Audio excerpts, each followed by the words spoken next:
Alright guys, you have been commenting, you have been asking for it, I've been neglecting you, but not anymore. We're going to start doing some tank update videos for you so you can see where these tanks are. You watch the build videos and then I haven't given you any updates, but that ends right now and we're going to start with the largest tank and the most asked about tank. That's the 75-gallon bass tank. So let's go take a look at Billy Bass Thornton and his tank. So here's what it looks like now, but here's what it looked like when I decided to tear it down and rescape it. Here's what it looked like after the rescape. And then again, here it is now. So definitely a lot different, isn't it? There's a couple of changes that were done to the tank. Let's try and move through it real quick and just show you what's going on here. And do pardon any reflections you see on the glass. I really need to make like a blackout screen thing like MD Fish Tanks did. That's a super cool idea. At any rate, let's check out the tank. Recently, I did a floater removal in the Wallstad tank, and I put them in here, and I do say that they look a lot better, our floating plants here, in this tank rather than in the smaller 10-gallon tank. The other glaringly obvious thing is all of this Vallisneria here. We did plant this Vallisneria. It took a while to kind of settle in, but now it's settling in just nicely. You can see new shoots and runners here are popping out kind of everywhere. A lot of the runners went towards the back into the mass of the plant, which is awesome because it keeps it in the corner and it's filling out very nicely. Another obvious thing here, besides the white pebbles everywhere, that's our base layer of gravel. And this guy here, he likes to either help his digestion or scratch or whatever he does.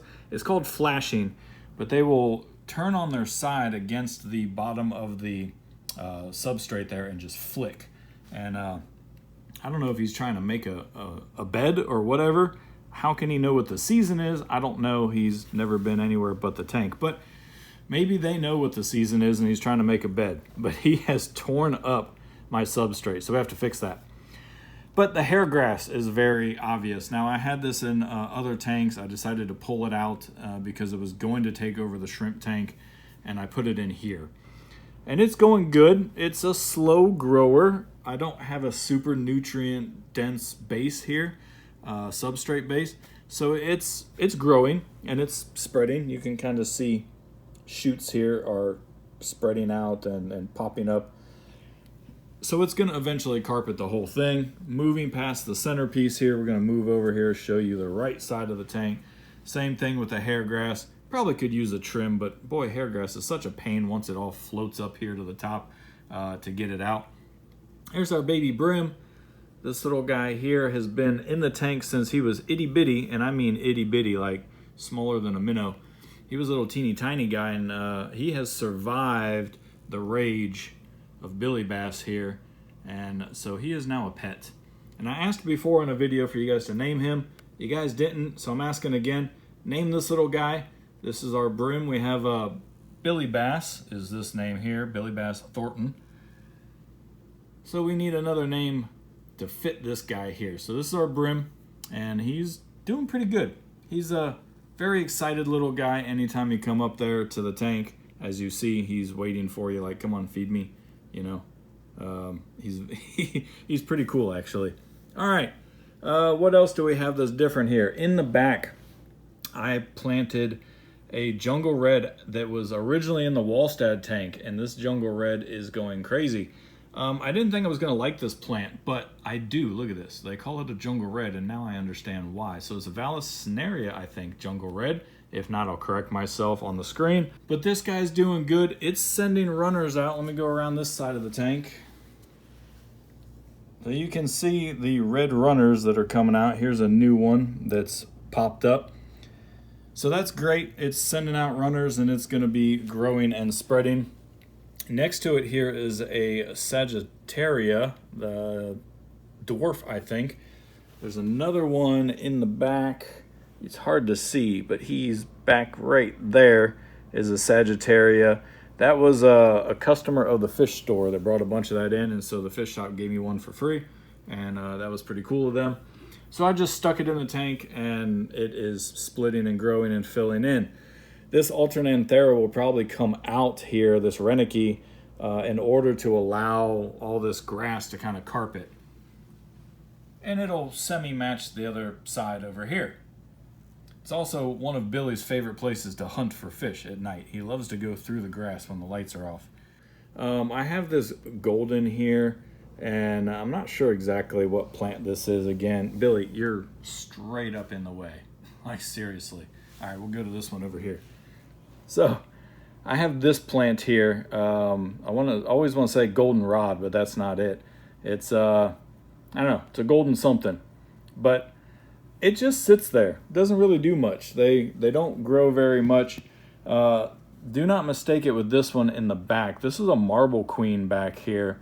And this was also in the Wallstad tank. And I pulled it out of the Wallstad tank because it was getting too big in there. And I'm glad I did, because this thing is huge. For reference, it's about the size of my hand. If I put my hand down on top of it, it's pretty big. This guy here, I'll put the name up on the screen. I thought it was Alternanthera. I know, buddy. See, what an attention hog. Yeah, I know. Anytime I'm in front of the tank, you just got to be right there. I know. All right. This plant I thought was Alternanthera. It's not. I'll put the name up. Billy, geez, ow, guys. You're killing me here. I'm trying to film. All right, we'll move down here. This is the same plant. It's the way that it grows. You see the very single stalk with a very evenly spread. Let me say that again. Straight stalk, evenly spread leaves, very symmetrical. That is a different plant than Alternanthera. So we're going to go ahead and I'll put that name on the screen there. It took me a while to find it, but I think that's what it is. The Java Fern doing what Java Fern does. I think that's either trident or narrow leaf right there. The moss, Java moss, doing what it does. I've cut it back a couple of times. And here's another Java Fern, a regular one. It's fantastic, settled in, doing its thing. A little more moss here. I put a cardinal plant in here that was also in the Wallstad tank. There was too much in the Wallstad. Come on, Billy, you're in the way again. So I stuck the cardinal plant in there. It's doing fine. Don't mind this root hanging down here. That's from the floating plants up here. Guess a root broke off from Billy hunting. When he hunts at night, he tears everything up. Anubias is doing fine here. We have a different Anubias here, Bartali or something, or maybe this is Bartali or I don't know. Two Anubiases. Here's one Anubias. Here's the regular Anubias. It's not Nana or Mini or any of that kind of stuff. Just a regular Anubias. And obviously it's doing well. I mean, once Anubias kind of sets down and settles in, it's doing great. Brand new runners. You can see little leaves. There's a brand new leaf there. Just a cool filler plant, and it stays put. There is a full update. I spent a little time on this because you guys have been really asking what's going on with this tank. Water conditions doing great. We do get a little bit of dust algae on the glass, as you can see, but I've changed the lighting period on this. It was double. This dust algae was double thick. How do I say that? Twice as thick. I have changed the lighting period on all of my tanks to 6 hours on, 6 hours off, 6 hours on, 6 hours off. So 2 photo periods per 24 hours. And that does seem to be helping with the algae. The lighting on this tank is 2 Hygger 48-inch full spectrum RGBs. I'm running them at 100% power. But like I said, only 6 hours on, 6 hours off, 2 photo periods. We are running CO2 in this tank. This is a ZRDR 4-liter setup, and it's filtered by a Fluval 407.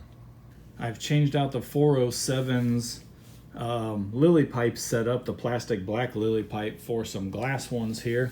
So I have a glass lily pipe in here. I'll put the link in the description for these. They are a 19 millimeter. I'm not sure. I'll put the link again in the description.